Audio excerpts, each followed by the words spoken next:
Fine students, and we are back after the break.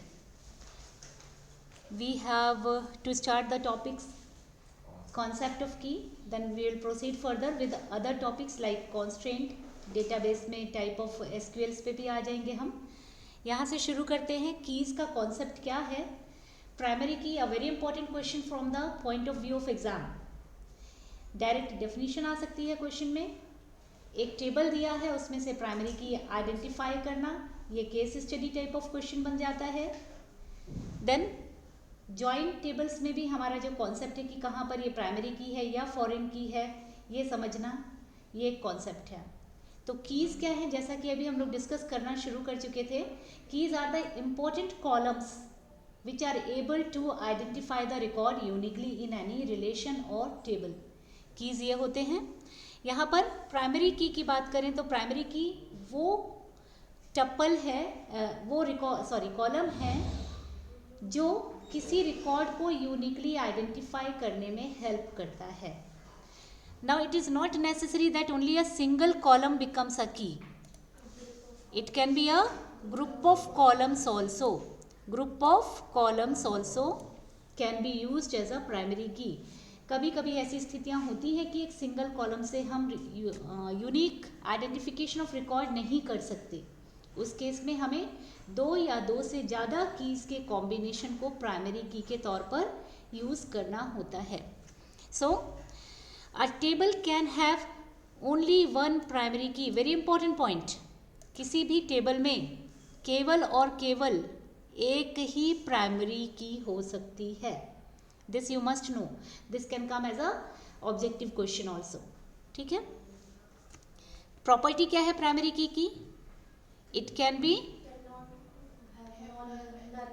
या यहाँ पर कैन बी की जगह हमारे पास can not be term importance में रखना होगा. It can never be a null value and it do not contains the duplicate value. So null value नहीं हो सकती इसके पास और डुप्लीकेट वैल्यू इसके पास कभी नहीं होगी. So this is about the primary की. नॉर्मली हमारे जो कॉमन टेबल्स हैं, अगर स्टूडेंट टेबल की बात करें तो प्राइमरी की yes roll number, admission number.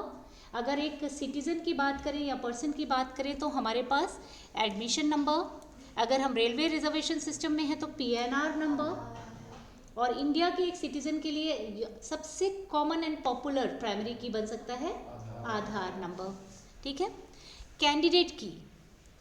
Candidate की वो सारी कीज़ का सेट जिनके पास प्राइमरी की बनने की एलिजिबिलिटी है, योग्यता है, वो क्या कहलाएंगी?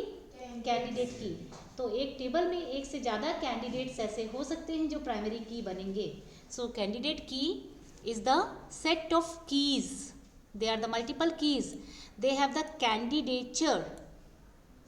इनके पास प्रॉपर्टी है, ये कैंडिडेट बन सकते हैं प्राइमरी की बनने के. और ऐसे सभी कीज़ के कलेक्शन को हम क्या बोलेंगे? Candidate keys. प्राइमरी की कैंडिडेट कीज़ में से कोई एक की बनाई जाती है. हम कैसे डिसाइड करते हैं कि हमारी कोई की कैंडिडेट की है या नहीं है, या प्राइमरी की बनेगी या नहीं बनेगी? कैंडिडेट की होने के लिए हमारी कीज़ के पास वही प्रॉपर्टी होनी चाहिए जो प्राइमरी की को चाहिए. नॉट नल एंड यूनिक, ये दोनों कॉन्स्ट्रेंट्स आने चाहिए.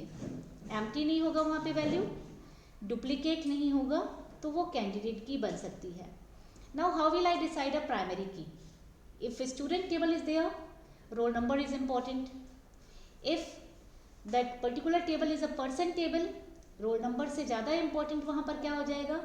आधार number. Depending on the situation and the system हम क्या डिसाइड करेंगे? हमारी प्राइमरी की आउट ऑफ द कैंडिडेट्स की. ठीक है. नेक्स्ट इज द फॉरेन की. फॉरेन की is a non key attribute, a very important term. हाँ, ये नॉन की एट्रीब्यूट है. अच्छा, अल्टरनेट की is left. Let's continue the alternate की. प्राइमरी की चूज कर लिया हम लोगों ने. कहाँ से चूज किया? हमने किया कैंडिडेट की में से प्राइमरी की को चूज. तो जितनी भी हमारी बची हुई कीज हैं, they are not the primary now, they are the secondary key or the alternate key. कभी हमारी प्राइमरी की के साथ कोई हमें समस्या हो रही है और हमें स्टिल अभी ज़रूरत है प्राइमरी की बनाने के लिए, तो हम कौन सी वैल्यूज से जाएंगे, लेंगे उन्हें? ऑल्टरनेट कीज से। तो ऑल्टरनेट की इम्पोर्टेंस तो प्राइमरी की के बराबर है, लेकिन उनका जो लेवल या सिग्निफिकेंस है वो सेकेंडरी की का है। ठीक है। देन फॉरेन की, फॉरेन की नहीं है, इट इज़ अ नॉन की, मतलब यहाँ पर हमारी डुप्लीकेट वैल्यूज भी हो सकती हैं, एट टाइम्स नल वैल्यू भी हो सकती हैं। नल वैल्यू होने की कंडीशन में बस हमें उन्हें लिंकिंग नहीं कर पाएंगे, बट अदरवाइज वहाँ पर अलाउड है। So what is a foreign key? It is a non key attribute जो किसी दूसरे टेबल से रिलेट करने के काम आने वाली की है। हमारी ज्वाइनिंग के समय में जो की काम आएगी वो कौन सी है? Foreign key. ठीक है। Mostly it is the common column in two tables. Join के समय आप दो टेबल्स यूज करते हैं, और दोनों टेबल की कौन से कॉलम को अटेंशन देते हैं? जो हमारे कॉमन कॉलम है, कॉमन कॉलम है, वो कॉमन कॉलम एक टेबल में प्राइमरी की होते हैं और दूसरी टेबल में फॉरेन की या नॉन की होता है।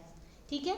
सो फॉरेन की का कॉन्सेप्ट भी क्लियर है। एक एग्जाम्पल देखें, let us see one example. We have few tables given here. The first table is employee. The second table is what? The department table. Now here you can see these columns are given here. दोनों में कोई common column आपको दिख रहा है? Department number. You can see department number is a primary key in department table. लेकिन यहाँ पर ये not so important key या फिर non key जैसा है, तो ये फॉरेन की होगा इस टेबल पर। कौन से टेबल पर? जहाँ पर ये नॉन की हैसियत से है उसमें ही वो फॉरेन की बनेगा। ये हमेशा याद रखना है। जहाँ वो प्राइमरी की है वहाँ तो वो की एलिमेंट हो गया, और फॉरेन की डेफिनेशन क्या कहती है? It says non key attribute. So here candidate keys of employ table आपको क्या मिले? Employ number, Aadhaar number. Is it clear?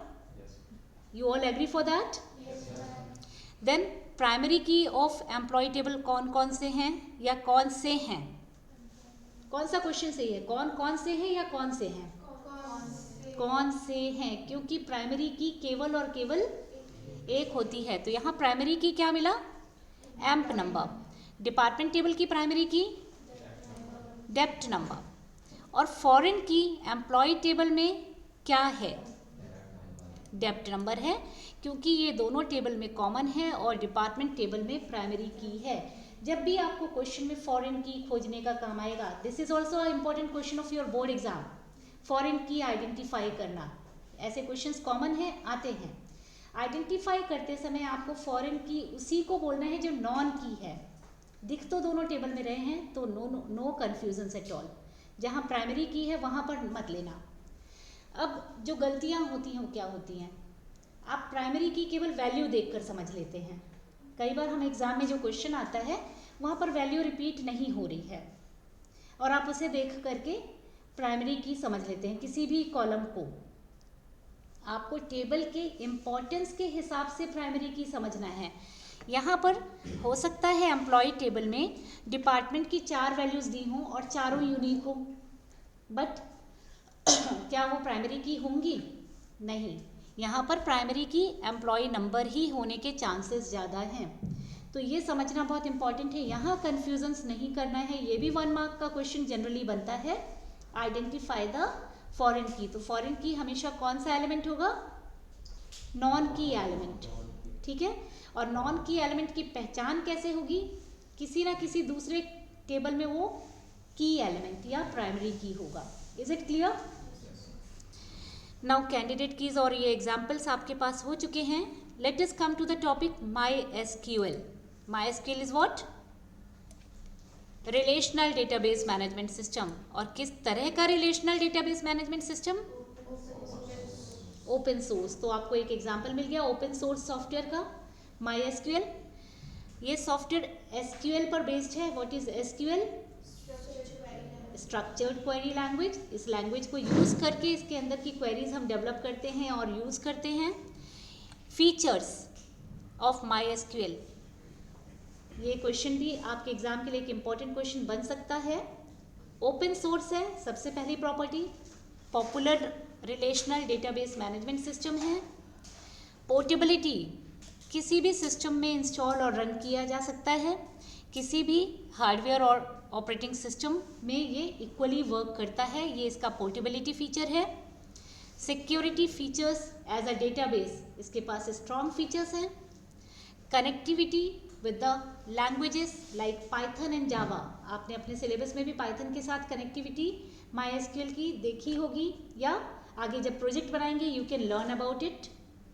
Then query language, all the powerful feature of any query language the SQL it contains, इसके पास वही powerful structured query language है जो database में से आपको डेटा को एक्सेस करना, मैनिपुलेट करना, सभी कामों में हेल्प करता है।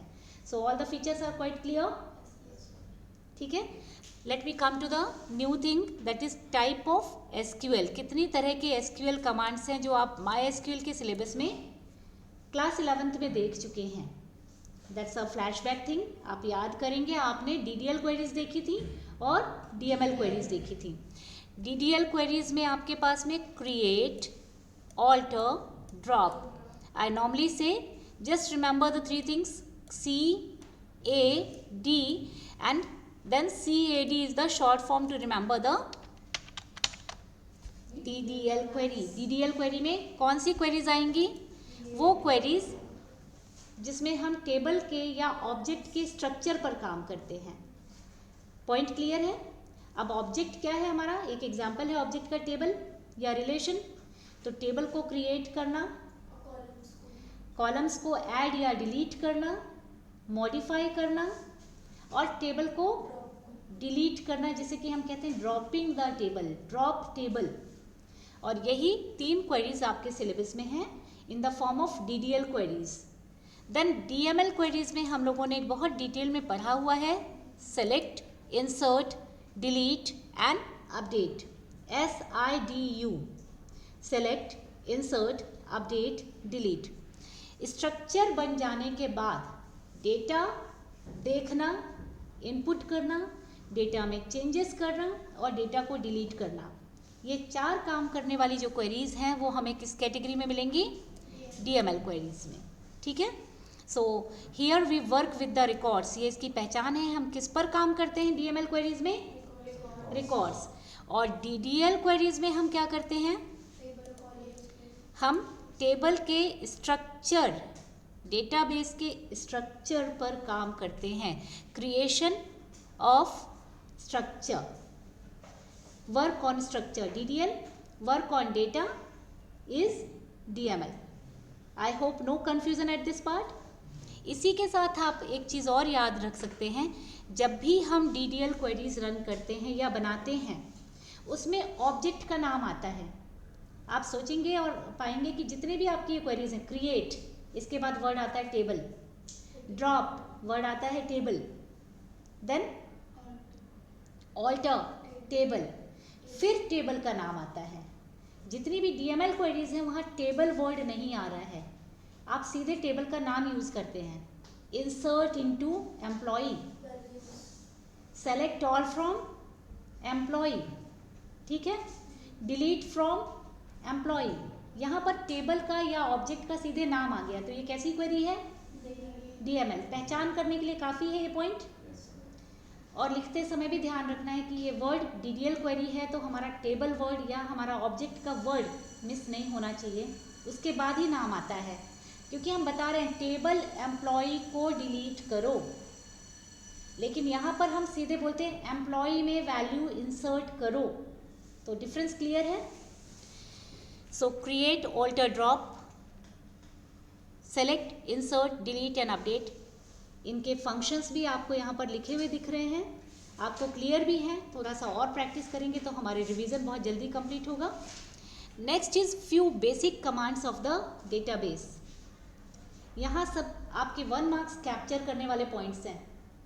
द वेरी फर्स्ट कमांड कौन सा मिल रहा है आपको? The very first is show databases. हम शुरू करते हैं अगर SQL लर्न करना तो सबसे पहला काम हम करते हैं कि कितने डेटाबेसेस बने हुए हैं ज़रा ये चेक कर ले। उसके लिए पहला कमांड हम हमेशा क्या देंगे? Show databases. ये डिस्प्ले करेगा ऑलरेडी क्रिएटेड डेटाबेसेस जो आपके RDBMS में उपलब्ध है।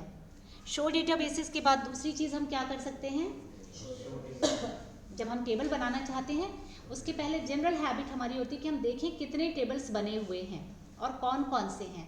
तो जो कमांड हमें इसमें हेल्प करेगा that is show tables. Now use something is wrong, यहाँ पर टेबल नहीं है, यहाँ डेटाबेस होना चाहिए था, एक करेक्शन है। इस करेक्शन को हम यहाँ पर लिख रहे हैं, दैट इज यूज डेटाबेस। यहाँ पर क्या होगा, यूज डेटाबेस। और इस कमांड की हेल्प से आप किसी डेटाबेस को काम करने के लिए ओपन कर सकते हैं। दिस करेक्शन मिस प्रिंट हो गया है, ये इसको हम हाईलाइट कर रहे हैं और हमने करेक्शन यहाँ पर लिख दिया है आपके लिए।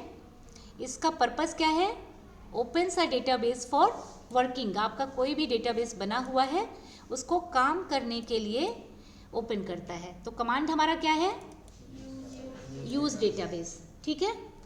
Then there is one more command and that is describe table. Table का स्ट्रक्चर देखना है।